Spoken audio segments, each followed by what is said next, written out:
As últimas palavras do Sr. Secreta. Dormi mal naquela noite. Acordei várias vezes de sonhos agitados e, durante o sono, pareceu que eu ouvia estranhos chamados, ruídos, o som de murmúrios e batidas à porta. Havia também vozes profundas e abafadas que ecoavam no meu sono, e, quando acordei, ouvi o vento outonal, fúnebre, nas colinas acima da casa.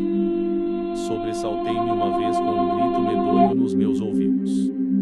Mas a casa toda estava tranquila e de novo mergulhei num sono agitado. Foi logo depois de amanhecer que por fim despertei. As pessoas na casa conversavam alto, discutindo alguma coisa que eu não conseguia entender. São aqueles malditos ciganos, escute o que eu te digo, disse o velho Griffith. Mas por que é que iam fazer uma coisa dessa? Perguntou a senhora Griffith. Se agora foi roubo, é mais provável que o John Jenkins fez isso por despeito, disse o filho. Ele falou que não ia se esquecer do senhor quando a gente flagrou ele pescando na propriedade da gente. Pareciam intrigados e com raiva, tanto quanto pude perceber, mas de modo algum amedrontados. Levantei-me e comecei a me vestir. Acho que não olhei para fora pela janela. O espelho na minha penteadeira é alto e comprido, e a janela é pequena. Seria preciso enfiar a cabeça pela lateral do espelho para enxergar alguma coisa. As vozes continuavam a discutir no andar térreo. Ouvi o velho dizer: bom, de qualquer maneira, isto é para começar, e a porta se fechou com uma batida. Um minuto depois o velho chamou: acho, o filho. Depois houve um barulho tremendo que não vou descrever com detalhes. Um grito e um choro medonhos dentro da casa. E um som de passos apressados. Todos gritaram um pelo outro de imediato. Ouvi a filha gritando: é inútil, mãe, ele tá morto. Na verdade o mataram. E a senhora Griffith gritava para a filha que a soltasse. Então um deles saiu correndo da cozinha e pôs as enormes trancas de carvalho na porta, justo no momento em que algo bateu contra ela com um ruído estrondoso. Corri para o térreo. Encontrei-as numa desvairada confusão, numa agonia de dor, horror e espanto. Era como se tivessem visto algo tão medonho que enlouqueceram. Fui à janela e olhei para o terreiro. Não vou lhe contar tudo o que vi. Mas vi o pobre velho Griffith caído ao lado do tanque, o sangue jorrando do flanco. Quis sair e trazê-lo para dentro. Porém elas me disseram que ele estava definitivamente morto, e também que era bastante claro que quem quer que saísse da casa não viveria mais do que um instante. Não podíamos acreditar no que víamos, mesmo enquanto olhávamos para o corpo do morto. Mas estava lá. Eu costumava me perguntar às vezes o que uma pessoa sentiria se visse uma maçã cair da árvore e se alçar no ar e desaparecer. Agora acho que sei o que ela sentiria. Mesmo então não acreditávamos que fosse durar. Não estávamos seriamente apreensivos por nós mesmos. Falamos de deixar a casa dali a 1 ou 2 horas, antes do jantar, de qualquer modo. Não poderia durar, porque era impossível. De fato, ao meio-dia, o pequeno Griffith disse que iria até o poço pelo caminho de trás para buscar mais um balde de água. Fui até a porta e fiquei a postos. Ele mal tinha andado uns 12 metros quando o atacaram. Ele correu imediatamente para dentro e fizemos o possível para trancar a porta a tempo. E então comecei a sentir medo. Ainda assim, não podíamos acreditar. Alguém apareceria nos chamando dali a umas 2 horas e tudo se dissolveria e desapareceria. Não poderia haver qualquer perigo real. Havia uma grande quantidade de toucinho defumado na casa, metade da fornada semanal de pães, um pouco de cerveja no porão, mais ou menos meio quilo de chá e um jarro inteiro de água que fora tirada do poço na noite anterior. Passaríamos sem problema o resto do dia e na manhã seguinte tudo estaria terminado. Mas 2 dias se passaram e ainda estavam lá. Eu sabia que Trinfloine é um lugar solitário, por isso vem para cá, para ter um longo descanso de toda a confusão, todo o burburinho e toda a agitação de Londres, que dá vida ao homem mas também o mata. Vem para Trinfloine porque está fincada no vale estreito à sombra dos Freixos, distante de qualquer caminho. Não há mais do que uma trilha nas proximidades. Nunca ninguém veio por lá. O pequeno Griffith me falou que a casa mais próxima fica a uns 3 quilômetros daqui. E a ideia da paz e do retiro silenciosos da fazenda era uma satisfação para mim. E agora essa ideia me ocorreu de novo sem qualquer satisfação, com terror. Griffith pensou que um grito poderia ser ouvido numa noite calma no topo do alud, se um homem estiver atento para isso, acrescentou, hesitante. A minha voz era mais audível do que a dele e, na segunda noite, eu disse que ia subir para o meu quarto e gritar por socorro pela janela aberta. Esperei até que tudo estivesse escuro e calmo e olhei pela janela antes de abri-la. E então vi, acima da aresta do longo celeiro, do outro lado do terreiro, o que parecia ser uma árvore, embora eu soubesse que lá não havia árvore. Era um vulto negro contra o céu, com galhos bastante estirados, uma árvore de folhagens espessas e densas.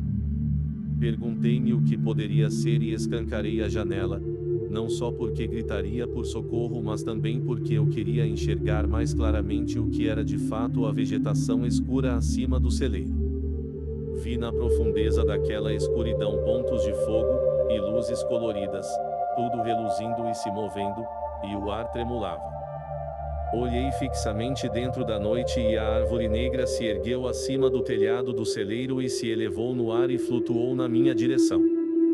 Não me mexi até que, no último instante, ela estava próxima da casa, e então vi o que era e fechei a janela com uma batida antes que fosse tarde demais. Tive de pelejar, e vi a árvore, como uma nuvem em chamas, erguer-se na noite e tornar a baixar e se assentar acima do celeiro.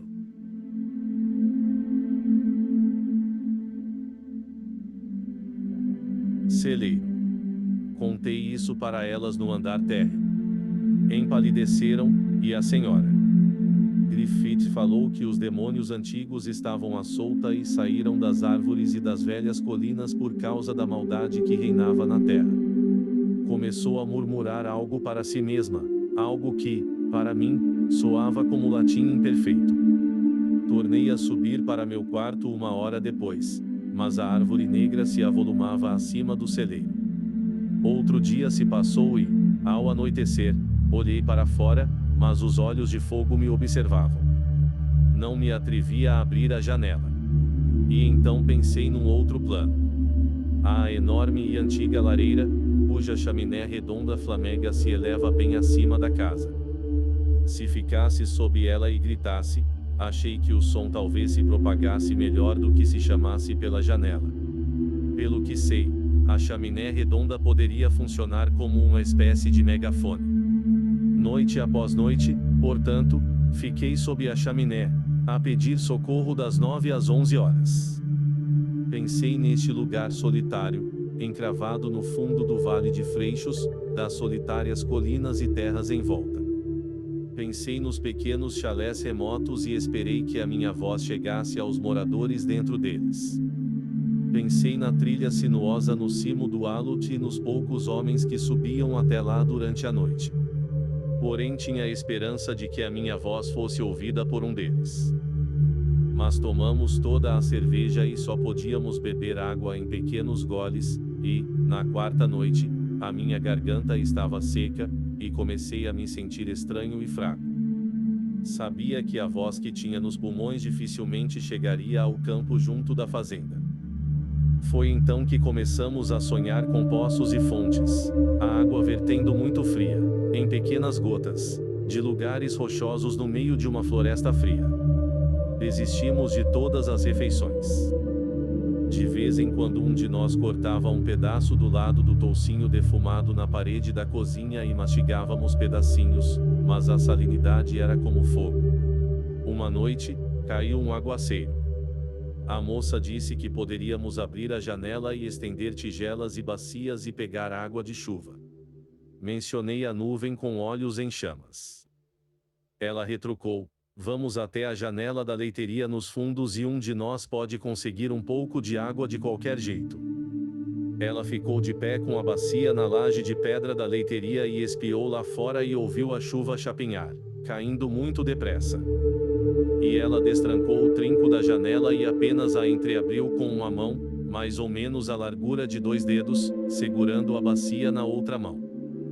E então, ela contou, tinha alguma coisa que começou a tremer e estremecer e se agitar como aconteceu quando a gente foi ao festival do coral, na festa de São Teilo, e o órgão tocou. E bem na minha frente estava a nuvem em chamas. E então começamos a sonhar, como eu disse. Acordei na minha sala de estar uma tarde quente quando o sol brilhava, e no meu sonho eu procurava e vasculhava a casa inteira. E descia até o velho porão que não era usado. O porão com os pilares e o salão arcado, com um pique de ferro na mão. Alguma coisa me dizia que lá havia água e, no meu sonho, aproximei-me de uma pedra pesada ao lado do pilar do centro e a levantei, e lá, embaixo dela, estava um poço borbulhante de água fria e cristalina, e, no que fechei a mão para bebê-la, acordei. Fui até a cozinha e contei para o pequeno Griffith. Falei que tinha certeza de que lá havia água.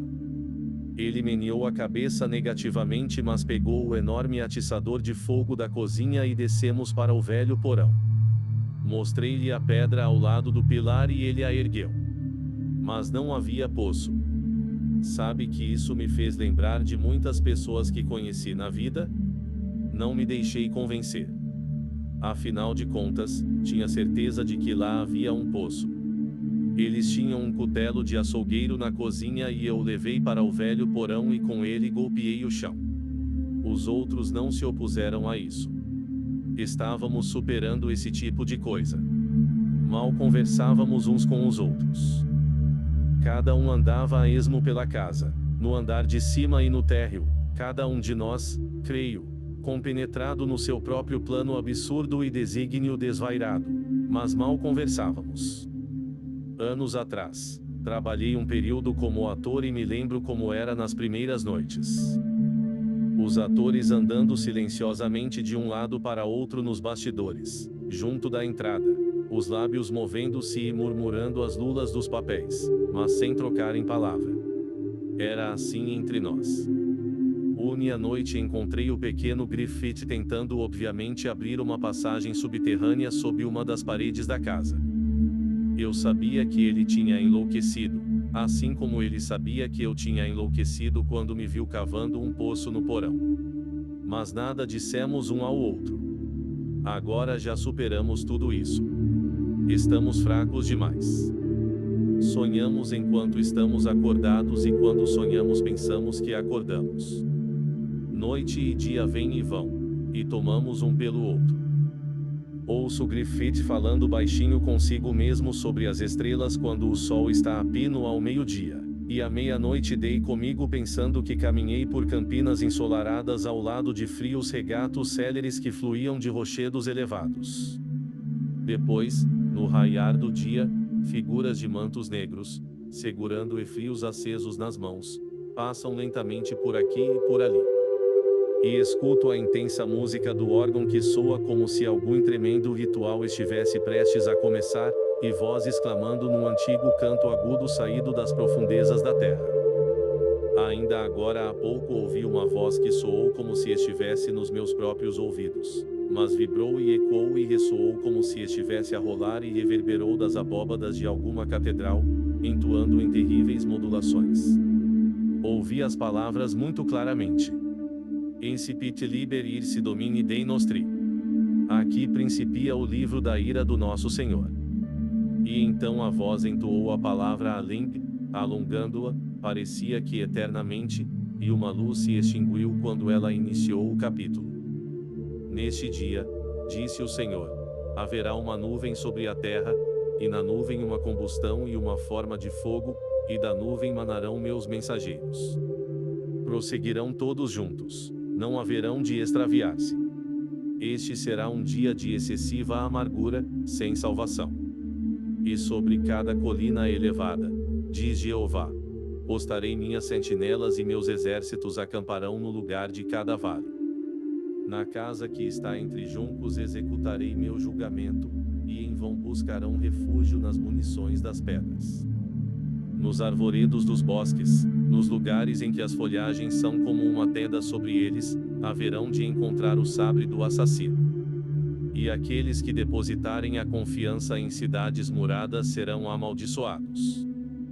Desgraça ao homem armado, desgraça àquele que tem prazer na potência de sua artilharia, pois algo ínfimo a ele infligirá derrota, e por aquele que é desprovido de força no solo será derrubado.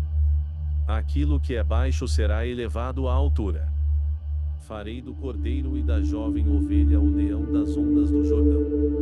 Não haverão de ceder, diz o Senhor, e as pombas serão como as águias na colina em Gedi. Ninguém que subsista ao assalto de sua batalha será encontrado. Mesmo agora posso ouvir a voz rolando na distância, como se viesse do altar de uma enorme igreja e eu estivesse à porta. Há luzes muito distantes na cavidade de uma vasta escuridão, e uma por uma elas se apagam. Ouço uma cantando de novo com aquela modulação interminável que acende e aspira as estrelas, e lá brilha, e se precipita para as profundezas escuras da terra, para de novo acender. A palavra é Zai. E nesse ponto o manuscrito passou outra vez, e finalmente, para uma completa e lamentável confusão. Havia titubeantes linhas rabiscadas na página na qual Secretan pareceu ter tentado anotar a música espectral que se avolumava nos ouvidos agonizantes. Como mostravam os rabiscos e as rasuras de tinta, ele se esforçara sobremaneira para iniciar uma nova frase. Por fim a caneta caiu de sua mão sobre o papel, deixando nele uma nódoa e um borrão. Lewis escutou-o arrastar de pés ao longo do corredor. Estavam carregando os mortos para a carroça. 14 O fim do terror. O Dr. Lewis afirmou que jamais começaríamos a entender o verdadeiro significado da vida antes de começarmos a estudar precisamente os aspectos dela que agora rejeitamos e ignoramos por serem inteiramente inexplicáveis e, portanto, sem importância.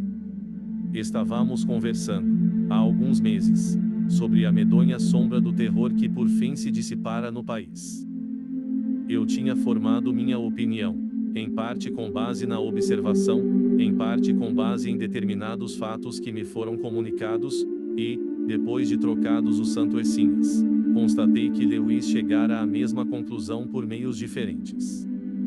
E no entanto disse ele não é uma verdadeira conclusão, ou, antes, como todas as conclusões da investigação humana, leva traço-nos a um grande mistério. Temos de admitir que o que aconteceu poderia ter acontecido em qualquer época da história do mundo. Não aconteceu até um ano atrás, é verdade, e por isso concluímos que jamais aconteceria. Ou, melhor dizendo, escapou até mesmo ao alcance da imaginação. Mas nós somos assim. As pessoas, na maioria, têm certeza de que a peste negra ou a peste bubônica jamais tornará a se alastrar na Europa. Elas concluíram, complacentemente, que a peste se deveu à imundície e ao precário sistema de esgotos. Na verdade, a peste bubônica nada teve a ver com imundície ou com esgotos. E não há nada que a impeça de devastar a Inglaterra amanhã. Mas se você disser isso para as pessoas, elas não vão acreditar. Não vão acreditar em nada que não esteja presente no exato momento em que você conversa com elas. O caso do terror é análogo ao caso da peste. Não podíamos acreditar que uma tal coisa um dia viesse a acontecer. Renan afirmou, com razão, que, o que quer que fosse, escapava à teoria, escapava à nossa teoria.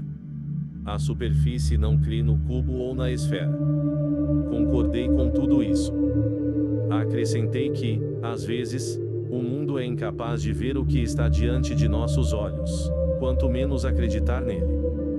Basta examinar, eu disse, qualquer estampa de uma catedral gótica do século XVIII. Você irá constatar que mesmo o olho artístico treinado não conseguiu enxergar, em qualquer sentido verdadeiro, o prédio que estava diante dele. Vi uma antiga estampa da Catedral de Peterborough que parece como se o artista a tivesse desenhado a partir de um modelo tosco, construído de arame torcido e tijolos de brinquedo. Exatamente. Porque o gótico escapava à teoria estética e, portanto, à visão da época. Você não acredita naquilo que não vê. Ou melhor, você não vê aquilo em que não acredita. Foi assim durante o período do terror. Tudo isso corrobora o que Coleridge afirmou acerca da necessidade de ter a ideia antes de os fatos serem úteis a alguém. Evidentemente, ele estava certo. Meros fatos, sem a ideia correlacionada, nada significam e levam a nenhuma conclusão. Tivemos fatos em abundância, mas nada podemos entender a partir deles. Voltei para casa no fim daquela terrível procissão que saiu da Trinfloine num estado mental muito próximo da demência. Ouvi um dos soldados dizer para o outro: "Não tem rato que fure o coração de um homem, Bill." Não sei porquê, mas senti que, se ouvisse mais um pouco desse tipo de conversa, eu enlouqueceria. Tive a impressão de que as âncoras da razão estavam me abandonando. Despedi-me do grupo e tomei um atalho pelos campos até Porto. Fui ver Davis, na Rua do Comércio, e combinamos que ele cuidaria de todos os pacientes que me procurassem naquela tarde, e de lá fui para casa e instruí meu assistente para despachar as pessoas. Depois fiquei sozinho para raciocinar se conseguisse. Não pressuponha que minhas experiências naquela tarde me proporcionariam a menor iluminação. Na verdade, se não tivesse visto o corpo do pobre velho Griffith trespassado e caído no terreiro de sua própria fazenda, acho que tenderia a aceitar uma das sugestões do secretã, e acreditar que a família inteira fora vítima de um delírio ou de uma alucinação coletivos, e se trancara dentro da casa e morrera de sede devido a uma loucura absoluta. Creio que houve casos semelhantes. É a insanidade da inibição, a convicção de que não se é capaz de fazer algo que se está perfeitamente capacitado para fazer. Acontece, porém, que vi o corpo do homem assassinado e a ferida que o matou. Mas então o manuscrito deixado por Secretan não me deu pista alguma? Bom, no meu entender, tornou confusão ainda mais confusa. Você ouviu. Sabe que em determinadas passagens é, obviamente, mero delírio, devaneios de uma mente agonizante. Como poderia eu separar os fatos dos fantasmas sem a chave de lodo o enigma?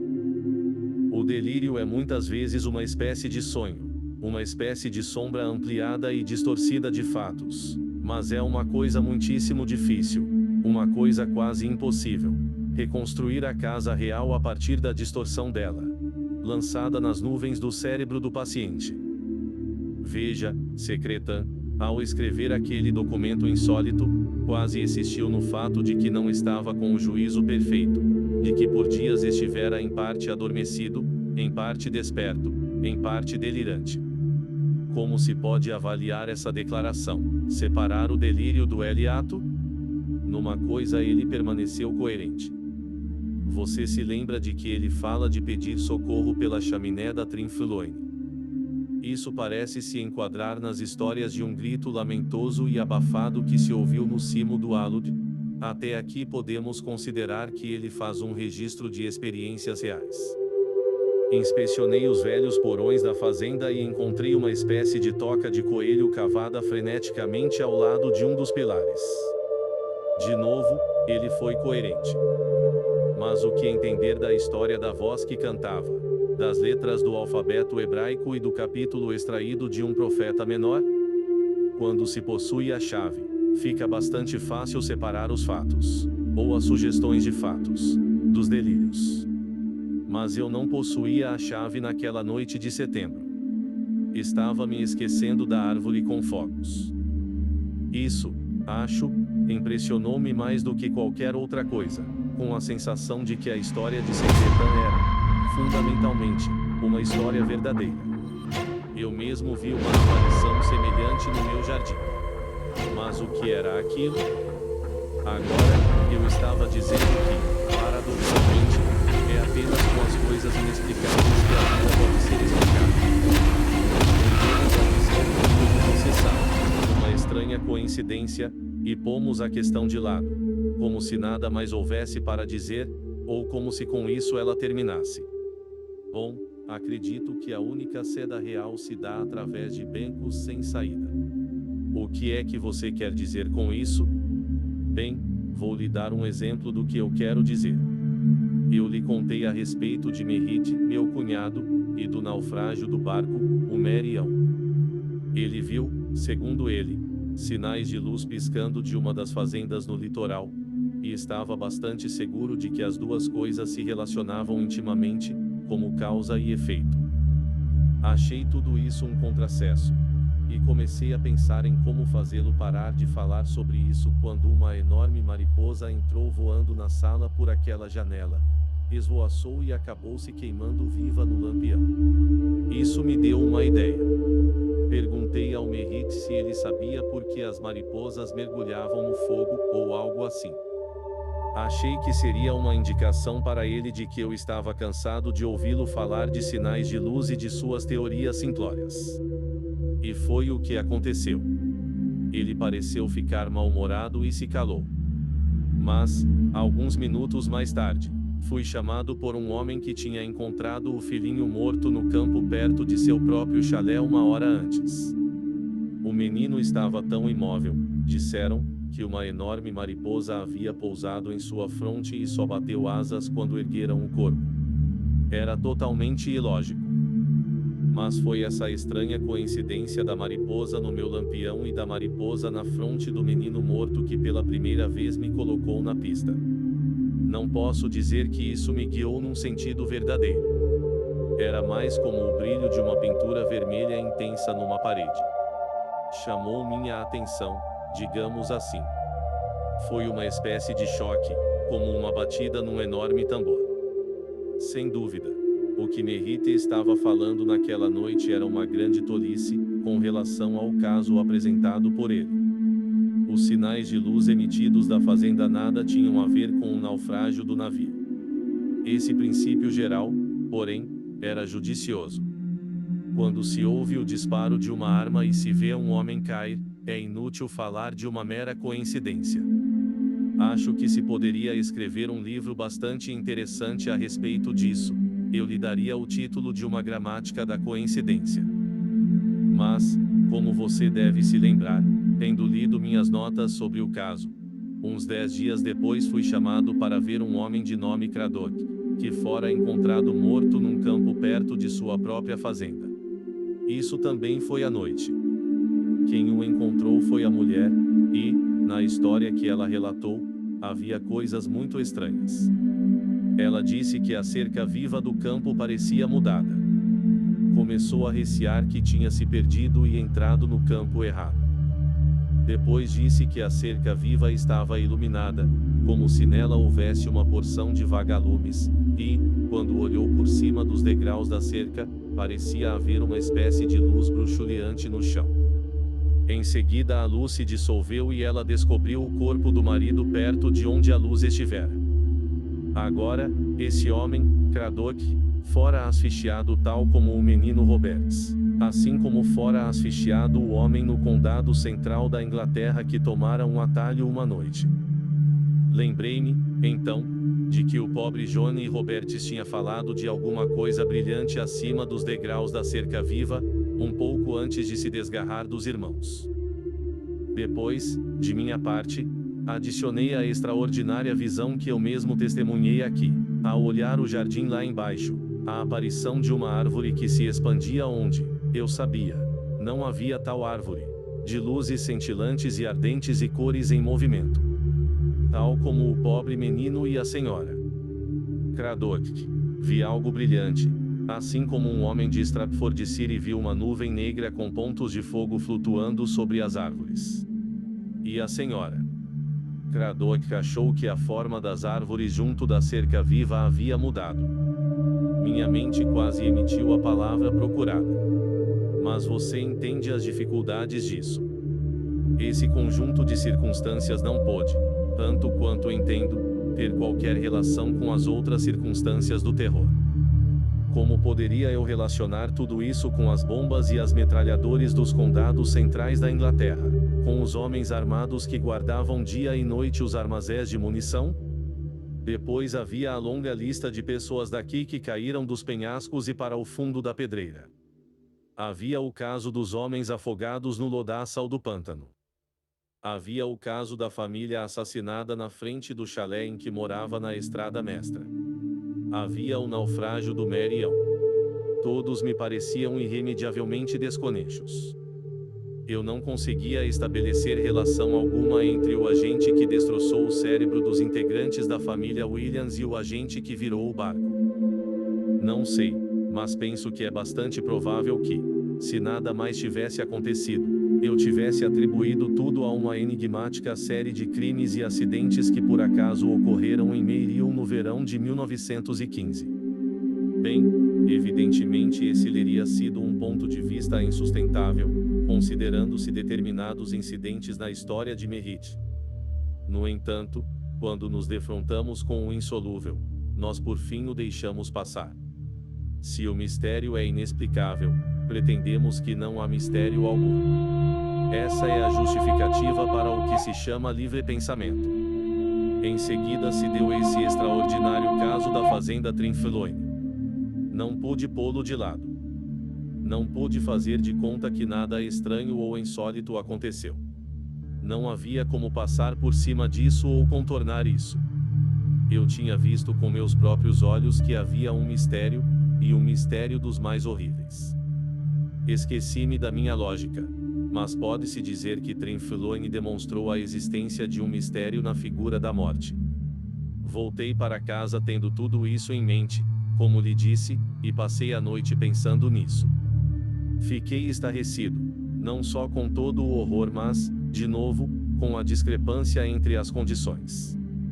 O velho Griffith, tanto quanto pude julgar, fora morto com o golpe de um pique ou talvez de uma estaca afiada. Como relacionar isso com a árvore ardente que flutuara sobre a aresta do celeiro? E como se eu lhe dissesse: aqui está um homem afogado, e aqui está um homem queimado vivo. Demonstre que cada uma dessas mortes foi causada pelo mesmo agente. E no momento em que pus de lado o caso específico da Trinfloine, para tentar lançar sobre ele alguma luz a partir dos outros exemplos do terror, pensei no homem do condado central da Inglaterra que ouviu os pés de milhares de homens farfalhando no bosque, as vozes deles como se de mortos que, sentados sobre os próprios ossos, conversassem. E então me perguntei: o que dizer do barco virado no mar calmo? Parecia não haver fim para isso, nenhuma esperança de qualquer solução. Foi, creio, um repentino salto do pensamento que me libertou do emaranhado. Bem longe da lógica. Tornei a refletir sobre aquela noite em que Merritt estava me aborrecendo com os sinais de luz, sobre a mariposa na vela e sobre a mariposa pousada na fronte do pobre Johnny Roberts. Isso não fazia qualquer sentido, mas, de repente, concluí que o menino e Joseph Craddock, o fazendeiro, assim como aquele homem anônimo de Stratfordshire, todos encontrados à noite, todos asfixiados, tinham sido sufocados por uma enorme quantidade de mariposas. Mesmo agora não tenho a menor pretensão de que isso seja demonstrável, mas tenho certeza de que é verdadeiro. Agora, suponha que você se depare com um bando dessas criaturas na escuridão. Suponha que as menores delas voem para dentro de suas narinas. Você vai ofegar, desesperado para respirar, e abrir a boca. Depois, suponha que algumas centenas delas voem para dentro de sua boca, para dentro de sua garganta, para dentro de sua traqueia. O que acontecerá com você? Morrerá dentro de um período muito breve, sufocado, asfixiado. Mas as mariposas também morreriam. Seriam encontradas no interior do corpo. As mariposas? Sabe que é extremamente difícil matar uma mariposa com cianeto de potássio? Pegue uma rã, mate-a, abra-lhe o estômago. No interior dela você encontrará o jantar composto de mariposas e pequenos besouros. E o jantar irá se agitar e se retirar alegremente, para reiniciar uma existência inteiramente ativa. Não, isso não é difícil. Bom, então cheguei ao seguinte. Eu estava excluindo todos os outros casos. Estava me restringindo aos que se adequavam a uma fórmula específica. Cheguei à suposição, ou à conclusão, como você preferir, de que algumas pessoas tinham sido asfixiadas pela ação de mariposas. Eu tinha encontrado uma explicação para aquela extraordinária experiência das luzes ardentes e coloridas que eu mesmo vira, quando avistei o crescimento da estranha árvore no jardim. Era, claramente, a nuvem com pontos de fogo que o homem de Stratfordshire tomou por um novo e terrível tipo de gás tóxico. Era a coisa brilhante que o pobrezinho do Johnny Roberts vira acima dos degraus da cerca viva. Era a luz cintilante que conduzira a senhora Craddock ao cadáver do marido. Era o conjunto de olhos terríveis que vigiavam Trinfloin à noite. Assim que me achei na pista certa, compreendi tudo isso, pois, ao entrar neste cômodo às escuras, fiquei pasmo com o assombroso ardor e as estranhas cores flamejantes dos olhos de uma única mariposa, enquanto ela subia pela vidraça da janela, do lado de fora. Imagine o efeito de miríades de olhos semelhantes, do movimento dessas luzes e desses fogos num enorme bando de mariposas, cada inseto a se movimentar constantemente enquanto conserva seu lugar na massa deles. Achei que tudo isso era claro e certo. Depois, a próxima etapa. Evidentemente, nada sabemos, de fato, acerca de mariposas. Ou melhor, nada sabemos acerca da realidade das mariposas. Não ignoro que haja centenas de livros que tratam de mariposas e nada mais além de mariposas. Mas são livros científicos, e a ciência lida apenas com a superfície. Não tem nada a ver com realidades. E irrelevante se procura ter alguma coisa a ver com realidades. Tomemos um detalhe secundário: não sabemos nem mesmo por que as mariposas desejam a chama. Mas sabemos o que as mariposas não fazem: não se reúnem em bandos com o propósito de destruir a vida humana. Mas aqui, segundo a hipótese, houve casos em que a mariposa fez exatamente isso. A raça das mariposas tramou, ao que parece, uma conspiração maligna contra a raça humana. Algo impossível, sem dúvida quero dizer, nunca aconteceu antes, mas não pude evitar tal conclusão. Esses insetos, portanto, se tornaram hostis ao homem, e depois se abstiveram, pois não pude vislumbrar a próxima etapa, embora agora me pareça óbvia. Creio que os fragmentos da conversa dos soldados, na ida a Trinfloin e na volta, estabeleceram a ligação seguinte que faltava. Eles falaram de veneno para rato, de rato algum ser capaz de perfurar o coração de um homem com um pique. E então, de repente, vi com clareza. Se as mariposas estavam infectadas com o ódio dos homens, e tinham o propósito e o poder de se unirem contra eles, por que não supor que esse ódio, esse propósito, esse poder, fosse partilhado com outras criaturas não humanas? O segredo do terror poderia ser resumido numa frase: os animais se revoltaram contra os homens. Agora, o enigma se tornou bastante fácil. Bastava classifica-lu. Tome os casos das pessoas que morreram despencando do alto dos penhascos ou da beira da pedreira. Consideramos as ovelhas criaturas tímidas, que sempre fogem. Mas imagine uma ovelha que não fuja. E, afinal de contas, por que deveriam fugir? Pedreira ou não, penhasco ou não, o que aconteceria com você se uma centena de ovelhas o perseguisse, em vez de fugir de você? Não haveria salvação. Elas o derrubariam e o pisoteariam até matá-lo ou o sufocariam. Depois, imagine um homem, uma mulher ou uma criança, na beira de um penhasco ou de uma pedreira, e uma súbita investida de ovelhas. Claro que não há salvação. Não há outra saída senão a queda. Não resta dúvida de que foi isso o que aconteceu em todos os casos. E, de novo, Você conhece o campo e sabe que um bando de reses às vezes persegue as pessoas de uma maneira solene e obstinada. Comportam-se como se desejassem assediar-las.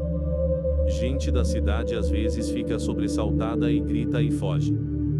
Você e eu não prestaríamos nem atenção, ou, no máximo, brandiríamos a vara na direção das reses, que se deteriam ou se afastariam. A mais velha e meiga vaca, lembre-se, é mais forte do que qualquer homem. O que pode um homem, ou meia dúzia de homens, fazer contra uma centena desses animais não mais coibidos por aquela curiosa inibição que por séculos fez dos fortes os humildes escravos dos fracos? Mas, se você estivesse estudando as plantas do pântano, como aquele pobre sujeito que passava uma estada em pôr, e 40 ou 50 reses novas se reunissem pouco a pouco à sua volta, se recusasse a se mover quando você gritasse e brandisse a vara, e em vez disso se aproximasse ainda mais e o impelisse para dentro do lodaçal, então, mais uma vez, qual seria a salvação? Se não tiver uma pistola automática, deve submergir e ficar submerso, enquanto os animais continuam a observá-lo por 5 minutos. Foi uma morte mais rápida para o pobre Griffith. Da Trinfloine, um de seus próprios animais o matou com um preciso golpe do chifre que lhe atravessou o coração.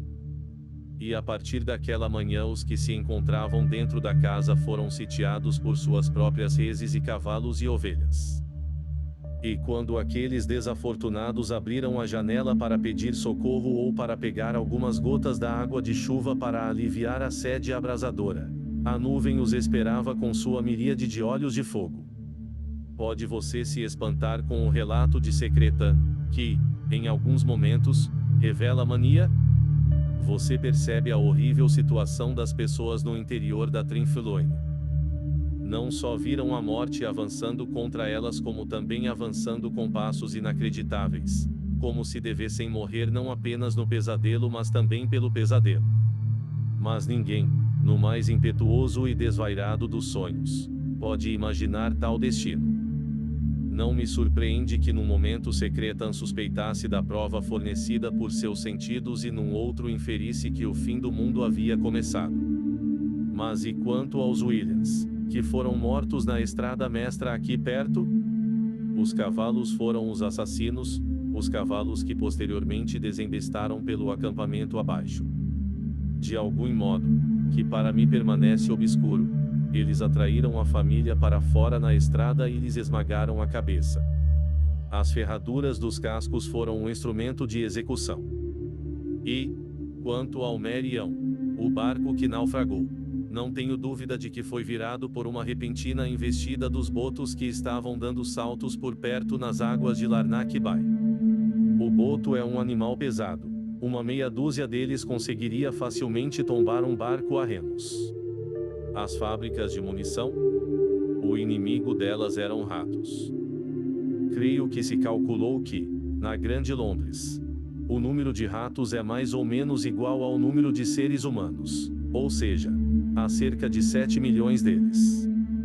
A proporção seria mais ou menos a mesma em todos os grandes centros populacionais. E o rato, além do mais, tem, de vez em quando, hábitos migratórios. Você entende agora a história do Semiramis, batendo-se na foz do Tamisa e por fim sossobrando em Arcachon, tendo como tripulação pilhas de ossos secos. O rato é um hábil abordador de navios. E desse modo pode-se entender a história contada pelo homem amedrontado que tomou a trilha do bosque que partia da nova fábrica de munições. Ele achou que tinha ouvido 1000 homens atravessando de manso o bosque e conversando entre si num idioma horrível. O que ele ouviu foi o enfileiramento de um exército de ratos, a formação anterior à batalha. E imagine o terror de um tal ataque. Mesmo um único rato em fúria, como se diz, pode ser um confronto feio. Imagine, então, a irrupção dessas terríveis miríades congregadas, investindo contra os trabalhadores indefesos, despreparados e perplexos nas fábricas de munição. Não há dúvida, penso eu, de que as conclusões do Dr. Lewis estavam inteiramente fundamentadas. Como disse, Cheguei praticamente ao mesmo resultado, por caminhos diferentes. Mas isso no que respeita à situação geral. Enquanto Lewis fizera um exame particular das circunstâncias do terror que se achavam ao alcance imediato, na qualidade de médico, profissão que ele exercia no sul de Maryland. De alguns casos examinados, sem dúvida, ele não tinha qualquer conhecimento imediato ou direto. Mas julgara traços por sua similaridade com os fatos que lhe chamaram pessoalmente a atenção. Encarou os incidentes da pedreira de Lanfiangel por analogia com as pessoas encontradas mortas no pé dos penhascos perto de Porle, e de certo, ao fazê-lo, agiu com legitimidade. Contou-me que, ao reconsiderar todo o assunto, ficou menos perplexo com o terror em si do que com a estranha maneira pela qual chegara às conclusões. Sabe, disse ele, aqueles indícios de má índole dos animais dos quais tínhamos conhecimento, as abelhas que ferroaram a criança até matá-la, os fiéis cães pastores que se tornaram selvagens, e assim por diante. Bem, nada disso me forneceu qualquer luz. Nada me sugeriu o que quer que fosse, simplesmente porque eu não ligia aquela ideia que Coleridge corretamente afirma ser necessária centímetro qualquer investigação. Fatos coafatos, como dissemos, nada significam, e levam a nada. Você não crê, logo, não vi. E então, quando por fim a verdade surgiu, foi através da fantástica coincidência, como denominamos tais sinais, da mariposa no meu lampião e da mariposa pousada na fronte do menino morto. Isso, acho eu, é extraordinário. E parece que há um animal que permaneceu fiel. O cão da Trinfloine. Isso é estranho. Isso permanece um mistério. Não seria prudente, mesmo agora, descrever com minúcias as terríveis cenas que se viram nas áreas de munição do norte e do centro do país durante os meses sinistros do terror. Das fábricas saíam, na escura meia-noite, os cadáveres amortalhados em caixões, e seus próprios familiares não sabiam de que modo tinham morrido. Em todas as cidades, inúmeras casas observavam luto, inúmeras casas ressoavam rumores lugubres e terríveis. Inacreditável, como a inacreditável realidade. Houve coisas feitas e sofridas que talvez jamais vinham à luz, cujas recordações e tradições secretas serão murmuradas em famílias, transmitidas de pai para filho, tornando traços-se mais fantásticas com a passagem dos anos, mas nunca mais fantásticas do que a verdade. Basta dizer que a causa dos aliados esteve, por algum tempo, em perigo mortal. Os homens na frente de batalha, no extremo da adversidade, pediam armas e bombas. Ninguém lhes contou o que estava ocorrendo nos lugares em que essas munições eram fabricadas. No princípio, a situação era simplesmente desesperadora. Homens em altos postos estavam quase propensos a gritar misericórdia para o inimigo. Após o pânico inicial, porém, tomaram-se medidas, como as descritas por Merritt em seu relato sobre o caso. Os operários estavam de posse de armas especiais, guardas estavam a postos, metralhadoras foram colocadas estrategicamente, bombas e líquidos inflamáveis estavam prontos para ser lançados contra as obscenas hordas inimigas. E as nuvens ardentes se defrontaram com um fogo mais feroz do que o delas mesmas. Muitas mortes ocorreram entre os pilotos aviadores. Mas também eles dispunham de armas especiais, armas que disseminavam chumbo de modo a afastar os voos sinistros que ameaçavam os aviões.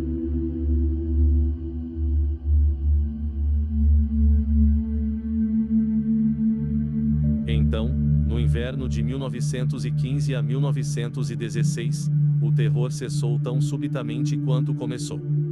Uma vez mais a ovelha era um animal assustado que fugia instintivamente de uma criança pequena. As reses eram de novo criaturas solenes e estúpidas, incapazes do mal. O espírito e a convenção do desígnio maligno abandonaram o coração de todos os animais. As correntes de que se libertaram por um período de novo os encadeavam. E, por fim, o inevitável porquê? Porque os animais, que haviam se sujeitado humilde e pacientemente aos homens, ou que se intimidavam com sua presença, de repente se tornaram cientes de sua força, aprenderam a se aliar e declararam uma guerra cruel contra o antigo Senhor? Trata-se de uma pergunta bastante difícil e obscura.